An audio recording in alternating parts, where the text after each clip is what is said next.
Welcome in to Moving the Chains, brought to you by Founders Federal Credit Union. I'm Kevin Thomas alongside Jerel Hendricks. Got a great interview line today, a very special guest, the new head coach of the Clover Blue Eagles, Perry Woolbright. Coach, how you doing today? Doing great. Appreciate you having me on. We appreciate your time. We really do. If this is you guys' first time tuning in, check us out on Facebook, Twitter, Instagram, YouTube at Movin Chains. Our website also movinchains.com. That's MOVINCHANS.com. Podcast on Apple, Spotify, Google, and more.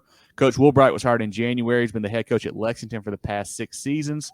Prior to that, he coached at Fort Dorchester, Gaffney, North Myrtle Beach, and Batesburg, Leesville. Also spent time with the collegiate ranks at App State and Chowan University in North Carolina.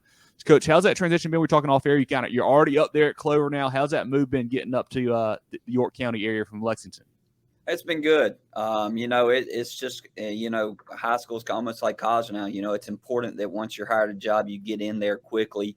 Got to get to know the kids, start getting your philosophy and culture installed and stuff like that. So being able to be in here really since mid-February and stuff like that, it's been big for us.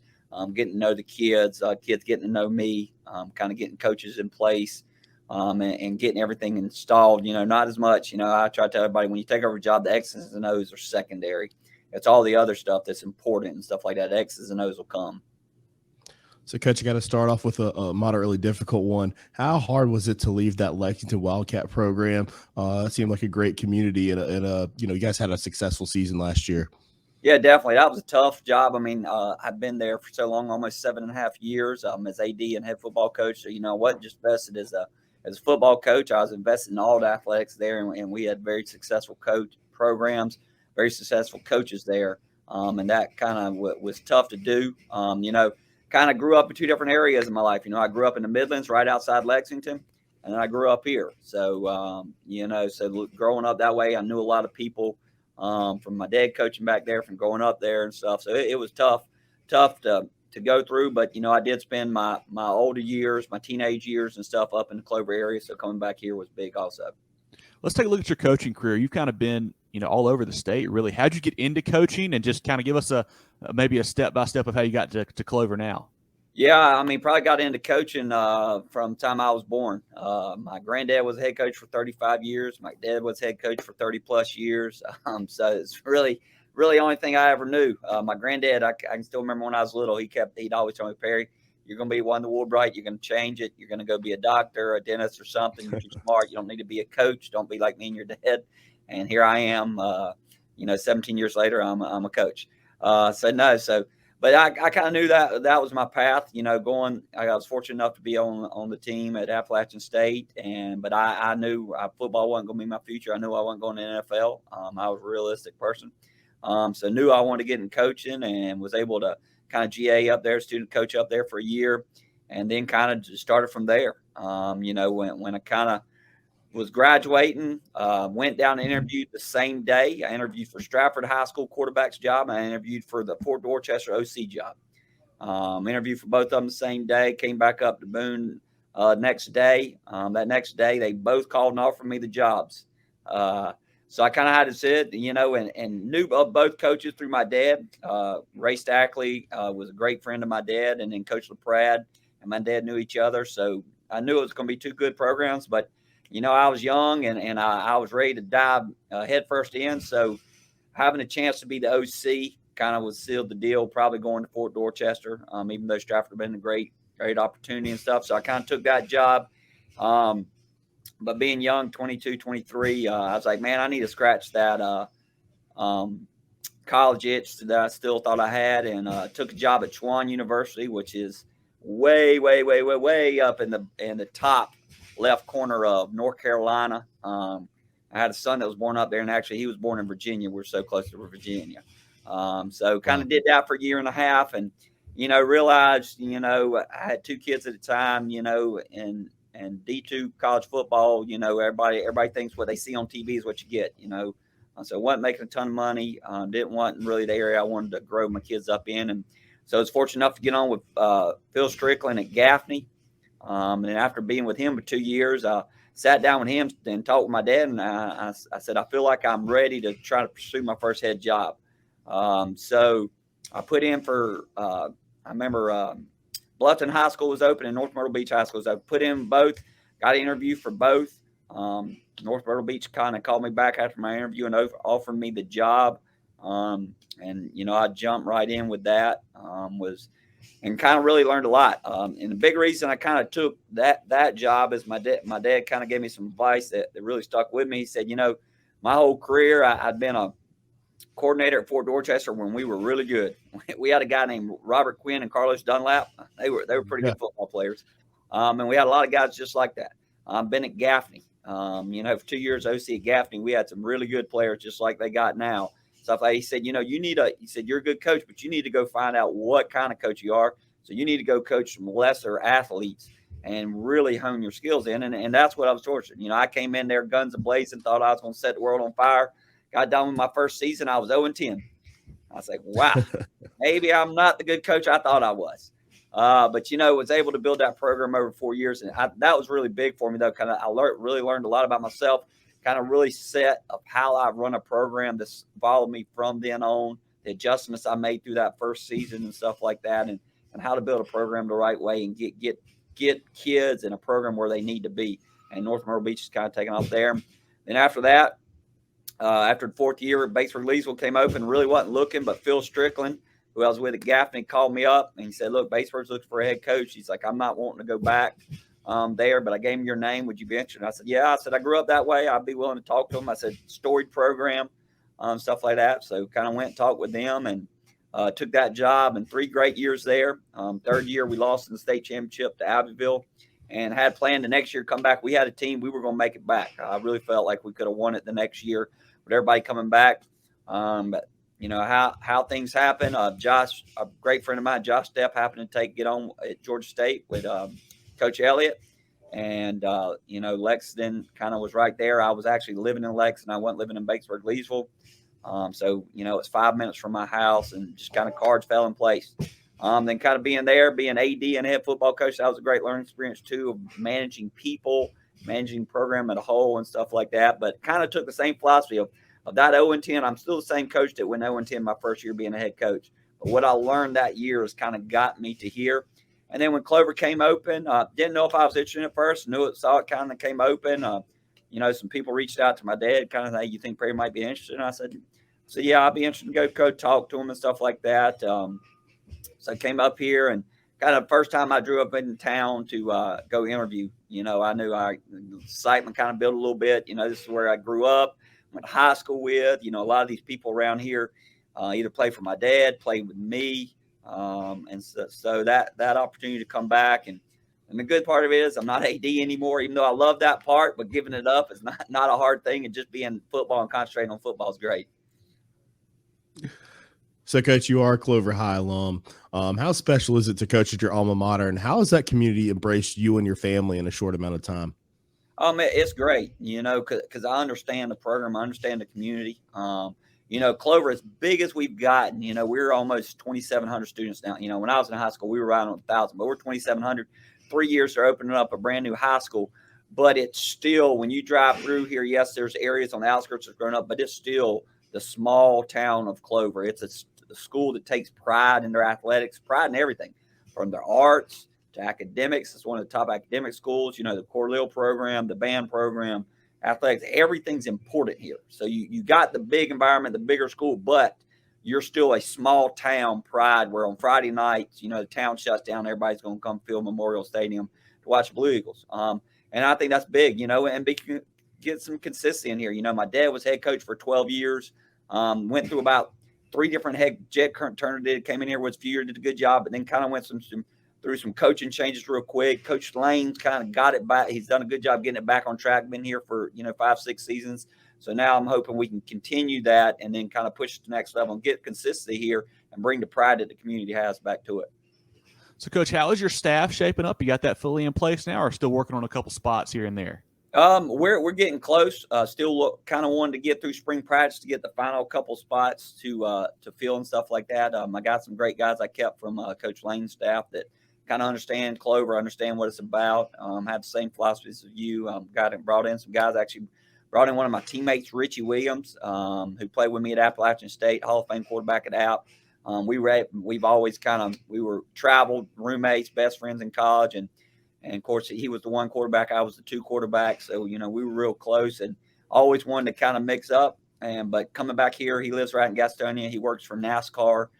So it was able to marry up. So having him on staff's big, and some of the other guys. But yeah, I've still got to get a couple more guys. And I tell you what, I didn't realize, at Lexington, I was fortunate enough. I was very consistent with my staff. I only had to hire 2 people in 7 years there, and stuff like that, But now here and trying to hire some people, the coaching, I never thought it would affect, but the coaching field is like everybody else. Everybody else needs jobs. You can't find people. Coaches become the same way.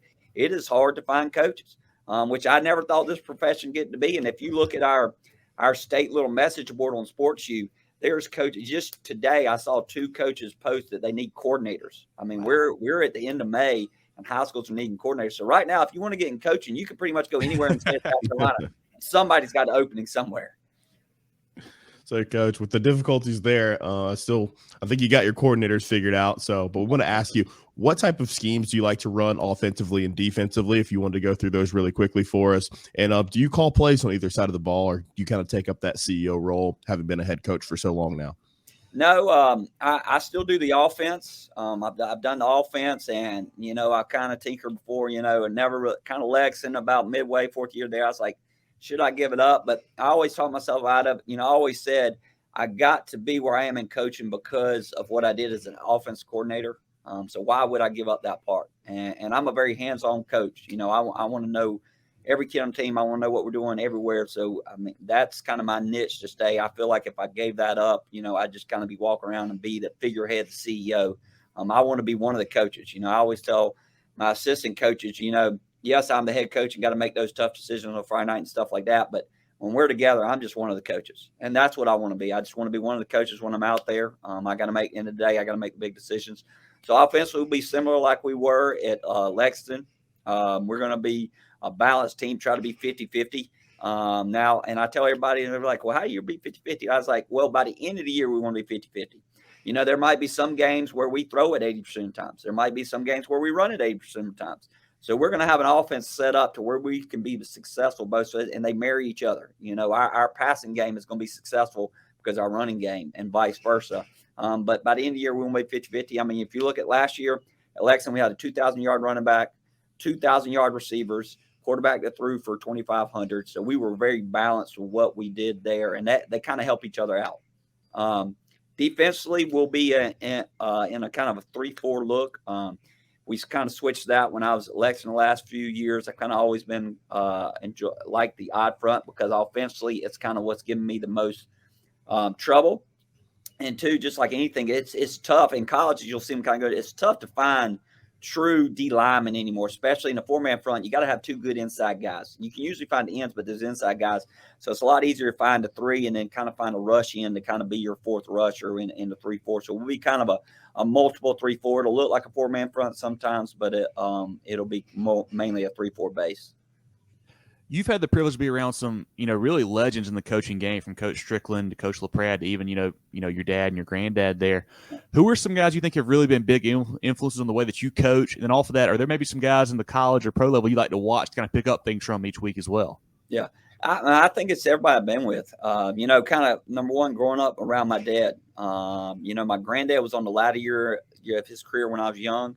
But my dad, just seeing the way he built relationships with everybody. It's amazing. He's, in his late 60s, but whether when I was in Columbia with group at Gilbert, whether it's these kids here at Clover, even back his first head job he had in the late 70s at Lower Richland, he just went last week and played in a former alumni golf tournament at Lower Richland High School. But it's those relationships he's built and watching build. So I kind of really got that, and then playing for Jerry Moore in college. You can't find a better person that taught you, number one, how to be tough. And he believed, and we believed as players, there was nothing, no matter who we played, nobody was going to be tougher than us. And he taught us that, and he taught us how to care for people and those type things. And then, starting with Coach LaPrade, you're talking about how to run a program, how to get kids going, a variety. When I was at Fort Dorchester, it's a mix. You got your high economics, you got your low economic. How do you get those kids all on the same page? And he did a great job of that. then working with Phil Strickland, coach is a legend. He's won everywhere he's been, and how he manages, people, how from the coaches, and what I really learned from him and LaPrade, and I kind of tell my coaches when I hire this, is when I hire you to do a job, I've hired you to do that. I'm not going to tell you how to coach your position. I'm not going to coach your position for you. If I did that, I shouldn't have hired you. And that's what I was fortunate about working with Coach LaPrade and Coach Strickland is when I was the coordinator, I was the head coach of the offense. They let me run it. And I've kind of always taken that everywhere with me as a head coach is if I hire a guy for a coach, he does that. I'm not going to micromanage it. I'm not going to tell them this is how they got to do it. I'm going to tell them, hey, I want to see our group do this better. And then they're going to figure out how to do it. I tell the defense coordinator, Coach Peeler here, great guy. I told him day one, I said, you're going to be the head coach of the defense. I said, I don't know what we're doing, but it's your defense. You're the head coach. I'm not going to tell you we need to do this because if I tell you we need to do this, then you don't need to be the coordinator. And so I just the thing. But the biggest thing, if you notice from all those people, nothing had to do with X's and O's. I learned a lot about X's and O's from my assistant coaches that were Scott Satterfield, that's at Louisville, Sean Elliott, that's at Georgia State. I kind of learned a lot of X's and O's, but the head coaches I was underneath as a player, it's about relationships and people and how to manage things. And that's the biggest things I learned. So in the background, we can hear your guys getting after it in the weight room. You guys just wrapped up spring ball. How did it go, and what did you learn about your team? It went good. I just we did finish up Friday night, kind of really getting out of school. So we had 3 optional lift days today. So it's good. We got a big group in there lifting right now, and stuff. But biggest thing, like I told my coaches when we had in the spring meeting yesterday, X's and O's were not important this spring. We got our base offense and we got our base defense and stuff. We got that, but we kind of got the culture that I want instilled here. Coach Lane did a great job involving the community and get the kids going. But just like any coaching change, it doesn't matter if Dabo Swinney and Nick Saban come in after each other. They're going to both be successful, but they're going to have different philosophies. And it's the same way here. Coach Lane did a great job. And it's just getting my philosophy and the culture that we want instilled in these kids. It's the mental toughness. Our pillars are always going to be effort, toughness, and discipline. We always want to play with the most effort. We always want to be a disciplined team on and off the field. Do the little things right. I'm a big believer of doing the little things right. And then tough. Football's a tough game.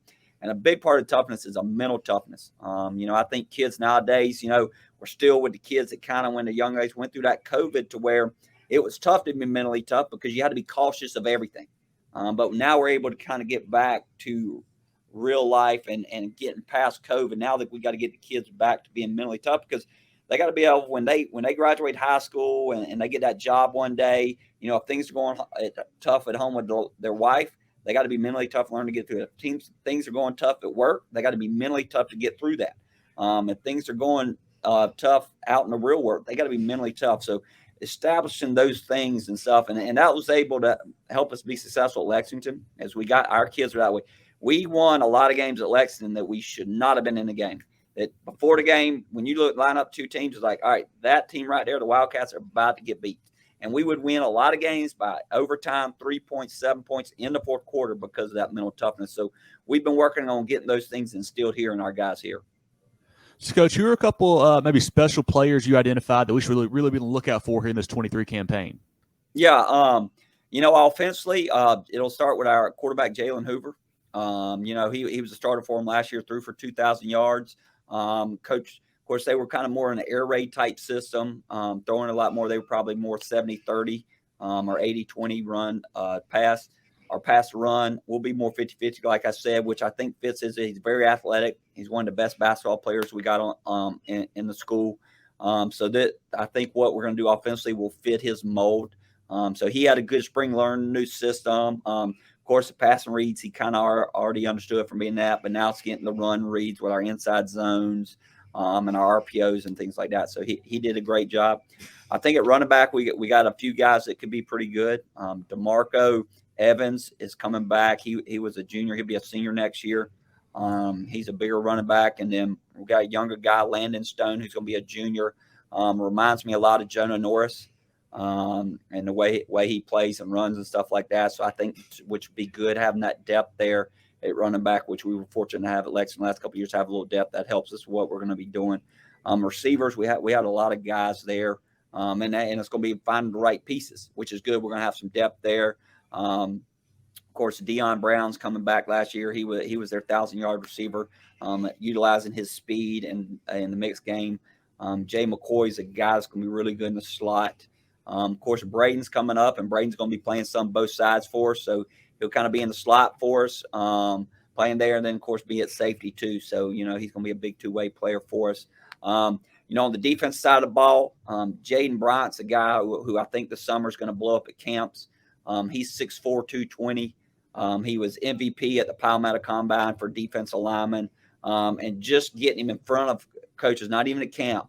I keep telling some coaches because he's really grown. I think last year he was probably 6'2", about 195. So he's just kind of that slender outside linebacker guy, but he's really grown to a man now. And just seeing him, this spring he's picked up an offer for Walford, Elon, Kennesaw State's probably going to offer him when he goes up there in a few weeks.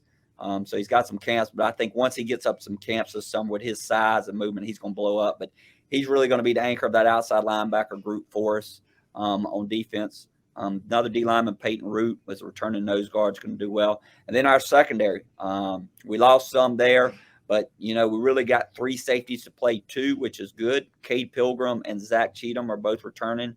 And then you got Braden. So we got depth there, which is good. That's big in high school ball because, somebody could turn an ankle the first week of summer and be out. And you don't want to be caught with your pants down. So we're able to kind of see what I told Coach the first day of spring. Our spring practice is about getting our culture installed and finding out what we have. It's not we'll get X and O's. It's what we and that's what we're able to get. We know what we got where we got some thin spots where we got to move some guys around and things like that. Coach, as you transition into the summer off-season program, as a team, are you going to be going to any 7-on-7s this summer that you've already signed up for? Yes. Yeah. So we kind of got our summer schedule set up. So I know we're going to Gaffney that second week of June, that Tuesday. The next week we'll be going to South Carolina 7-on-7. And then the last week in June, we're hosting one here on a Wednesday with 3 or 4 teams. And then in July, we'll be doing the same thing because kind of and the same way last summer, kind of depends on where July 4th week falls, if you got more June weeks or July weeks. So, it's like last summer. So you only got 2 weeks in July. So we'll be going to an FCA one at York High School and then hosting another one here in July. Awesome. So, Coach, you mentioned, Brian Lane had done a good job there at Clover, kind of turning the program around, build some stability. What do you think it will take to really get that Blue Eagles program to that next level, though, to kind of even step up and go a little bit deeper runs in the playoffs? I think it's the consistency of what I feel is important is having guys that understand we have to do the little things right. Even though I think at Clover we could be a little bit more talented year in, year out than we were at Lexington. So if we can but we're still not going to be when we got to play the Gaffneys, the Dormans, and Spartanburgs, the Burns. They're naturally just going to be more player to player, more talented. So we got to do the little things right. So if we can get our team and our kids believing in our system and making sure we're accountable every day in practice, we're doing everything right in the classroom, we're doing everything right in the weight room, we're doing the little things, we will get to where we can be a consistent program and we got the talent to make a run deep into the playoffs. Coach, you mentioned your players performing well at the Palmetto Series. How important are those camps, for getting those guys looks, in addition to the relationships that you've established with college coaches over the year, especially with how difficult things are on that level, all the transfers and all the craziness that's kind of trickling down to high school ball at this point? Oh, yeah, it is. No, the Palmetto Combine is a great thing that our Football Coaches Association established. Number one, because it's a legitimate camp. If a kid goes to a college camp, that's legitimate. But there's so many of these camps out there that you'll get 50 envelopes in the mail about coming to the camp at X small school and half the kids on there because they're just pulling off some things aren't even on the team anymore. Or it might be a kid that was like a third JV kid and he's getting a letter that they want him to come thing. And then it's $250 to come to this camp. So it's legit. They're getting data with Catapult Sports, running. So it's legitimate data that colleges get. So that's big. And 2, it kind of, because it's broken up by areas, kids can see who their competition are. As I tell kids all the time, you got to understand a college might like you, but you got to understand there's 20 more of you that they're looking at. So they can kind of see who's that other one they're looking at in my area. Then there's a statewide. So then they can see all the results and see how it's statewide compares. So, I think that's big and it helps kind of get the because the big thing I think is happening with high school recruiting is kind of going back to the way it was probably 10, 12 years ago. So, 10, 12 years ago, other than that top 1%, offers didn't really come till late junior year into the senior year and stuff like that. But then we had, the change probably 7, 8 years ago to where if a freshman looked good on Twitter, he was getting offered. Well, I think the portal has kind of changed that around, because now what colleges are doing, they're filling their immediate voids with the portal and then coming back to the high school. I can remember when I was back at Lexington before Christmas break, you got about a 3-week window. Colleges get out right there before Christmas break. We had 3 schools come through Lexington. And I called coaches around and I was like, man, is it just for Lexington? Because, they don't think we have to play. And everybody was consistent. No. And coaches I was reaching out to for our players, trying to get, hey, I got Jonah Norris. I got Kamani Maxwell. So, Coach, right now and I'd hear like, Coach, we're just looking in the portal right now. We'll be back after Christmas. Or, hey, our room's full right now because still what you got one more year of that COVID wave. So rosters are backfilled to where, for example, Walford College loved Jonah last year and might probably offered him, but they're kind of transitioning to offenses. Plus, they got some COVID guys that stayed around, so their running back room's full.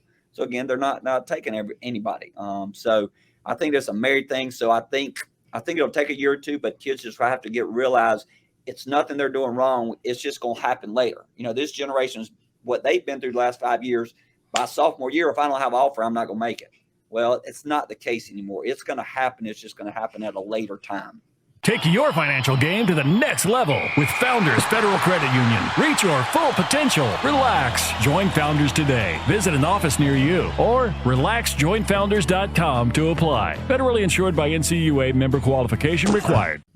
We got a couple easier ones here for you, Coach. We'll let you go. So, you've coached, like we mentioned, all around the state, from Horry County area to the upstate to Midlands, whatever it is. What's maybe the coolest or toughest atmosphere that you've been to or kind of coached a game at? A couple of them. So when I remember in 2009, when I was at Gaffney, we played Dorman at Dorman in the upper state championship game. And it was probably Dorman Stadium. There had to be at least 10,000 people there. Both sides packed. The heel is packed. And they beat us by a last second field goal. And you talking about environment, it was great. We had good ones there. I can remember when I was at North Myrtle Beach, we played Soxty High School. We were 6-0. They were 6-0. Hunter Renfro senior year. We were pretty good on defense. And then they beat us by a last second interception by Hunter Renfro.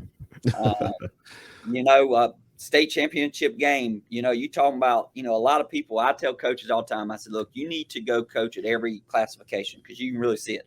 People don't understand, especially when you get around the 2A level, you talking about small town Friday night football where just line up and hit you in the mouth.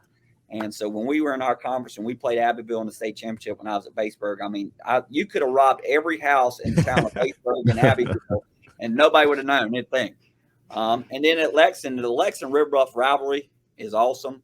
It's packed crowd, both sides, posters, kids yelling and stuff like that. So I've been fortunate, but I think that's the great thing about South Carolina high school football is it doesn't matter where you go on a Friday night, who you're a fan of. You can go somewhere on a Friday night in any area and there's going to be a great environment and great football. And we have great coaches in our state that create great football that people want to come watch. Coach, I gotta agree with you there. 2A ball has a special place in my heart. It's one of my favorite classifications to go to the small towns and watch those games. But if we're going up to Clover, this is a question we always have to ask. I know you've only been in the area about 5 months now. What are some restaurants we got to hit up in Clover, maybe that York County area, even if you want to drop down to Rock Hill, but try to keep it up there. Yeah, so if you're in Clover, and it's still open now, Courtney's Barbecue.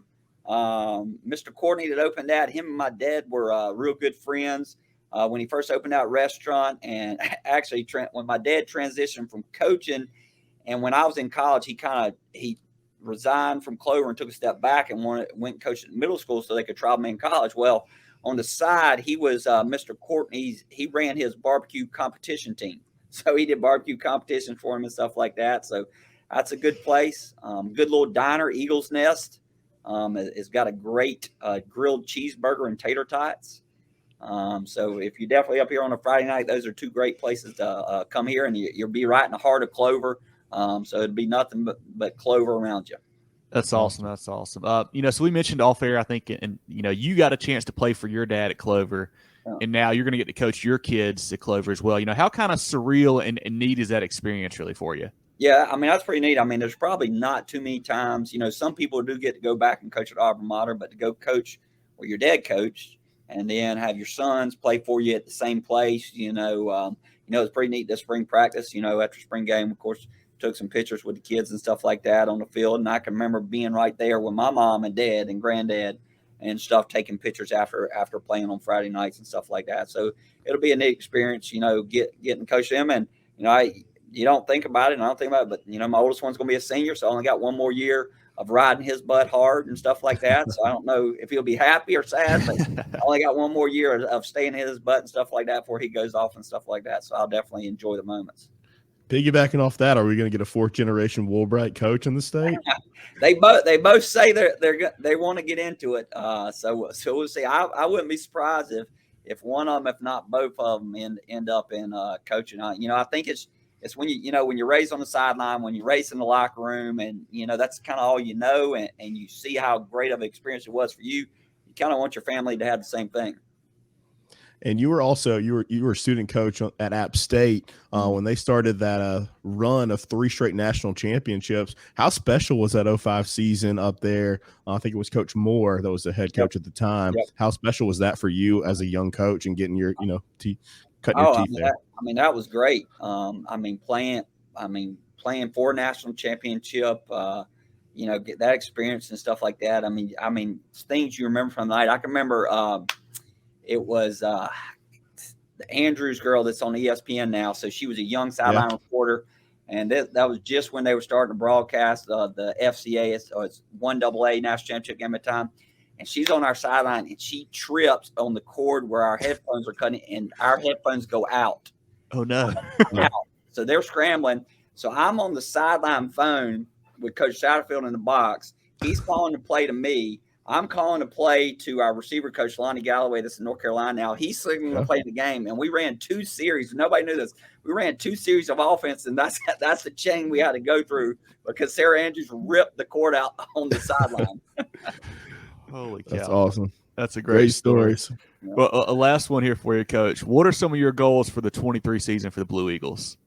I want to have a great year. I think this senior class, I want to win a region championship. Clover's only done that twice here. So I want to win a region championship, number one, and then get into the playoffs. And that's what everybody says. I want to get, but you're giving yourself a chance once you get in the playoffs, and that's all you can ask for.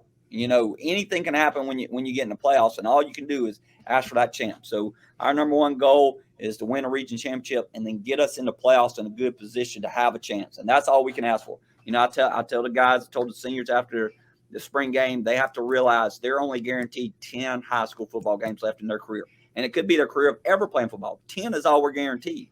So what are we going to do to make sure we're not just guaranteed 10? What are we going to do to make sure there's 11th? And then after the 11th, are we going to make sure there's a 12th? So those are the things we're going to work toward every day, starting June 5th when we kick off summer, working all the way into fall practice. Well, this has been great. Definitely all of our viewers to go check out Coach Woolbright and the Blue Eagles program on Twitter and Facebook and all social pages. They do a great job posting schedules and highlights and about their players. Definitely go check them out there. Like I mentioned, follow us on Twitter, Facebook, Instagram, etc. at Movin Chains, website movinchains.com, and our podcast on Apple, Spotify, and Google. Movin the Chains brought to you by Founders Federal Credit Union. So, Jerel, anything else for Coach Woolbright before we let him go today? Just want to say congratulations, Coach, and thank you for your time today. I know that's a special opportunity for you to get to go coach at your alma mater. I can't imagine how great that is. And then coach your sons as well. We really followed your program closely last year. You had a really great team, and I don't expect anything different with the Clover Blue Eagles. And more importantly, just continue to do what you do. I know you're not that same 0-10, 0-11 coach that you claim to be, but you're much better than that. Just wish you continued success. Well, I appreciate it. I appreciate y'all guys. I remember y'all came down last year when y'all first started into a game. Great experience. And that's what's neat about our state. There's guys like y'all that are getting our kids exposure, and that's all. And getting our coaches, our programs in our state exposure. So I appreciate all you guys do for the state of South Carolina and the state of high school football in South Carolina. Well, thank you, Coach. We really appreciate that. We look forward to stopping by 7-on-7 or practice and definitely a game next year and getting to chat with you again. All right. Definitely. Good to see y'all. All right. Best of luck, Coach.